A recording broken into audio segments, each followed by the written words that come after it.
के तो नंबर्स बहुत ही स्ट्रांग है, इसमें कोई डाउट ही नहीं है। और इंटरनल आप जितने घुस के देखें, मैं तो एक्चुअली सोच भी रहा था कि शायद ट्रेंड अगर आज उतने बड़े अपग्रेड्स नहीं आए, एक बार पहले ट्रेंड लाएं, फिर उसके बाद में BFRL की बात करूं, तो मुझे लगा कि एक बार शायद एक मौका मिलेगा लोगों को लेने का।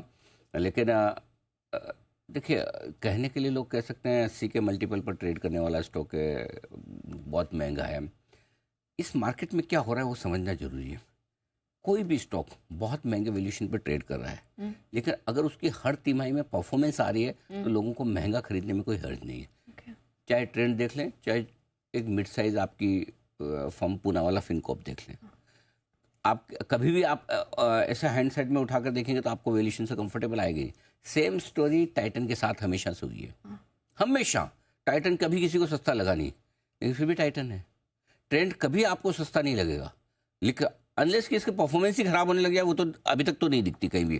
तो मेरा ये समझ, और फिर भी अगर आपको सस्ता लेना है तो मैं सिंपल सी चीज़ बोलता हूँ, आप सस्ता सिर्फ एक चीज़ है, ABFRL लीजिए। शांति से, अगर आपको ठंडे दिमाग से इन्वेस्टमेंट के लिए लेके रखना है और आपको इतना महंगा शेयर नहीं चाहिए जो ऊपर नीचे बहुत था, तो ABFRL। और क्यों है ABFRL? साइज में, रेवेन्यू में, हर एक लिहाज से ट्रेंड से 3 से 4 गुना बढ़ा है।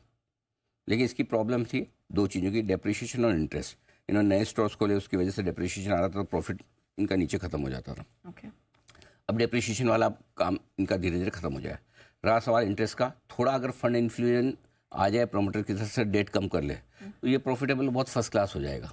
तो ABFRL, इसलिए मैंने इस साल की शुरुआत में मैंने कहा था कि 200 रुपये के आसपास हमने, 210, 215, मुझे याद नहीं एग्जैक्टली लेवल, तब हमने 200 के आसपास के लेवल्स हैं, और मेरा टारगेट अब भी 350 से 400 का ABFRL के लिए है। तो अगर रिलेटिवली आप मुझे पूछोगे दोनों में से एक क्या लेना है, तो मैं क्लियरली अभी आपको ABFRL बोलूँगा। और वैसे भी एक चीज़ और भी है नया कि बिरला ग्रुप को लेकर जो पहले लोगों को बड़ा डर था, अब धीरे धीरे वो चीज़ें बेहतर हो रही हैं, आउटलुक कम से कम बदल रहा है। सो आई थिंक ये एक स्टॉक हो सकता है जो आप दोनों में से अगर आप कंपेयर करें, ट्रेंड तो ट्रेंड ही है, वो तो हमेशा ट्रेंड रहेगा, उसका तो कोई कंपैरिजन नहीं है।